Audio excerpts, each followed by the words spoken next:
Caitlin Clark got all but one Rookie of the Year vote. She will not have the distinction of being a unanimous Rookie of the Year. Is it a big, I would tend to think Caitlin Clark doesn't care, but she probably does care a little bit. And a lot of people are celebrating that. They're excited.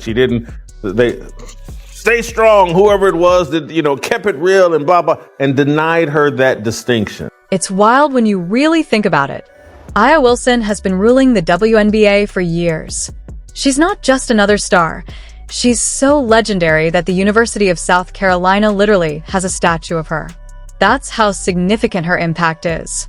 But just when it seemed like she had everything locked in, a rookie named Caitlin Clark entered the picture and suddenly changed the entire conversation. What's even more shocking is how this rookie buzz has made people overlook Wilson's incredible resume. All those MVPs and championships feel like they've been pushed to the background. So how did we reach this point? Let's break down what's actually happening in the WNBA right now. There was a time when being a rookie meant keeping your head down and earning respect over time. That's no longer the case. The league is experiencing something entirely new, the Caitlin effect. And it's so powerful that even established superstars are starting to feel like they're back in high school again. What happens when a rookie becomes the face of the league almost overnight? Enter Caitlin Clark, the breakout sensation taking the WNBA by storm. This isn't a typical first-year player. She's completely redefining what it means to be a rookie. Clark isn't slowly adjusting to the league. She's bursting onto the scene with a game that's turning heads and leaving fans stunned. That her life is 10 times as hard as, to get the same credit. People were actually watching her play basketball, so that added stress of the much bigger audience certainly came into play. I don't want to say scrutiny, but coverage is another way of lowering the bar. And I'm going to say this again. This is a Confucius mantra. The standards they set for you is what they really think of you. But here's where things really get crazy. Clark isn't just impressing fans or winning over analysts. She's sparked a media storm the WNBA has never seen before. We're talking about a rookie getting more coverage than some of the most accomplished veterans in the league. It's like a switch flipped, and suddenly every conversation revolves around Caitlin Clark. And the Caitlin effect isn't just a catchy slogan, it's real. This is an entirely new reality for the WNBA. Imagine being a rookie with the ability to reshape the media narrative of a professional league. That's exactly what Clark is doing. She's not only impacting the game on the court, she's transforming it off the court as well. But this is where things start to get complicated. While Clark is basking in the spotlight, many of the league's established stars are finding themselves pushed into the background. The media seems locked in, focused on one name and one name only. MVPs and champions are left wondering whether their achievements still carry weight in this new Caitlin Clark era. Think about it. You spend years grinding to reach the top, only for a rookie to come in and dominate the headlines. How would that sit with you? This goes beyond jealousy or bruised egos. It reflects a deeper shift in women's basketball and raises big questions about what this changing landscape means for the future of the sport.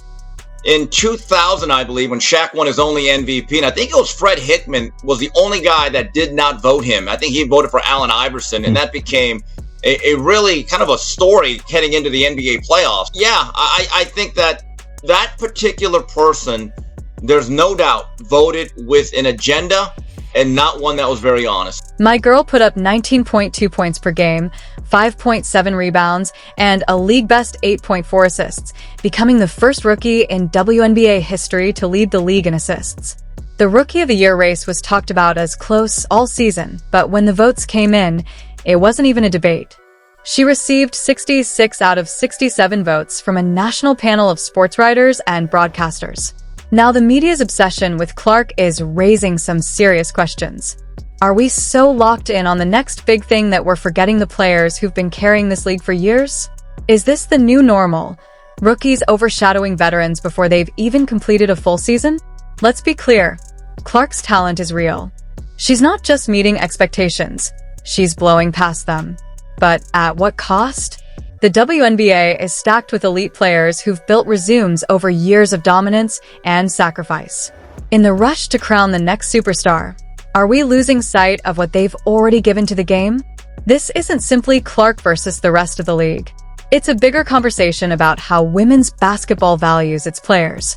Are we setting impossible standards for future rookies? And what about the veterans? How do they remain visible and relevant in a media landscape that's constantly chasing the newest sensation?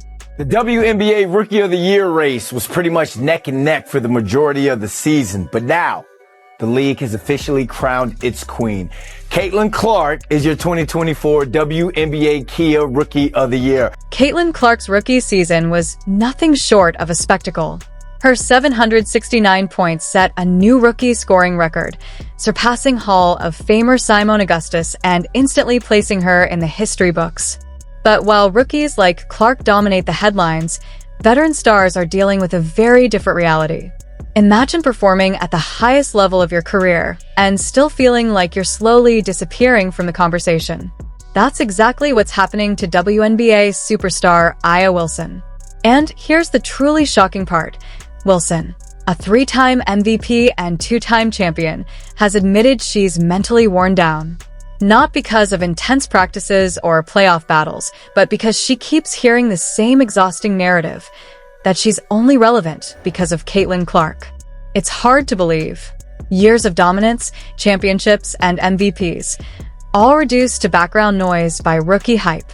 Wilson herself put it plainly, saying she felt mentally drained by the constant chatter of people telling her, "You're only known because of Caitlin." That kind of talk cuts deep. Imagine dedicating your entire career to becoming one of the best in the world, only to be told you're benefiting from someone else's spotlight. And this is where the story starts to get even more interesting, because this situation goes far beyond just one player or one rookie. Are the 2024 Kia WNBA Rookie of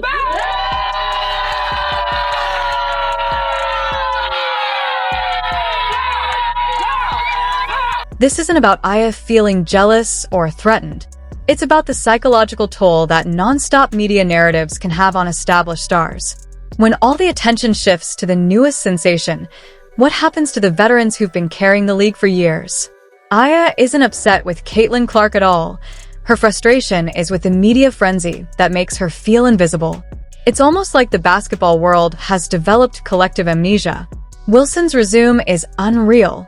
Multiple MVPs, multiple Defensive Player of the Year awards, championships.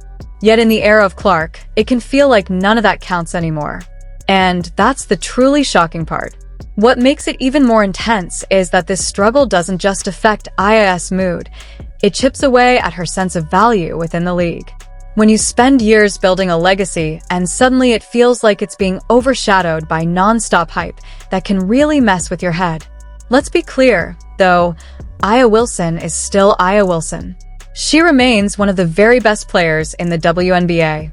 So, why does it feel this way? It all comes down to the power of media narratives.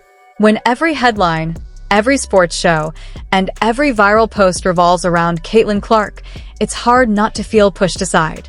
Think of it like this. You're the lead star of a hit TV show for years, beloved by fans everywhere. Then a new character joins the cast, and suddenly they're all anyone wants to talk about. The show is still thriving, maybe even more than before, but you can't help feeling like your role is slowly fading into the background. You're no longer seen as the reason for the league's success, and that's the reality A'ja is wrestling with right now. But this goes far beyond just A'ja and Caitlin. It opens up a much bigger conversation about how players are valued in women's basketball. Are we so obsessed with the next big thing that we overlook the stars who've been holding the league down for years? Is this the future? Rookies stealing the spotlight before they've even completed a full season? A'ja's internal battle raises real questions about where the WNBA is headed. How do established superstars stay relevant in a media environment that's always chasing the newest sensation? And what does that mean for the league as a whole? Are we slowly creating a culture where only what's new matters? This isn't just about numbers on a stat sheet anymore. It's about visibility and relevance. And for A'ja, that fight is happening internally. She's struggling with the idea that a career filled with dominance and accolades could end up as nothing more than a footnote in someone else's story. That's a heavy weight for any athlete to carry, especially one still performing at the highest level. And Aya's feelings aren't just personal, they're a reflection of something bigger unfolding in the WNBA. Ever notice how some players command all the attention while others quietly fade into the background? This isn't just about talent or statistics. There's a powerful media machine shaping how we view these athletes. The so-called Caitlyn effect isn't just a catchy phrase. It's changing the WNBA in real time. Imagine being a veteran player and suddenly feeling invisible because all the attention is locked onto one rookie.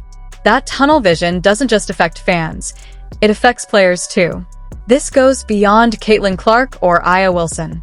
It's about how women's sports are covered as a whole. Media outlets consistently chase the newest sensation, often at the expense of players who've spent years building the league. That imbalance can be mentally exhausting, even for superstars like Aya Wilson, and if it's affecting her, imagine how others feel. While the media claims to give fans what they want, it also shapes what people care about. By spotlighting only one or two players, it quietly tells us whose stories matter and whose don't. Yes, the Caitlyn effect has brought more eyes to the WNBA, and that's a positive. But it's also at risk of overshadowing decades of hard work and rewriting the league's history overnight. This issue isn't just about basketball, it's about how we value women's sports. Every player in the WNBA has earned her place, and every story deserves recognition. Young girls watching should see that there's more than one path to greatness, more than one way to be a star. The real challenge now is balance, celebrating new talent without diminishing established greatness. The solution isn't pitting players against each other, it's changing the conversation. We need to highlight more stories, honor different styles of excellence, and showcase the depth of talent across the league. And here's the key part. There's no real beef here. Aya Wilson herself praised Caitlyn, saying she's simply being herself, which is all you can ask of a rookie. This was never about Aya versus Caitlyn. It's about us, the fans, the media, and how we choose to recognize greatness. The question is simple. Can we celebrate rookies and veterans at the same time? Because that's what the WNBA and women's sports as a whole deserve.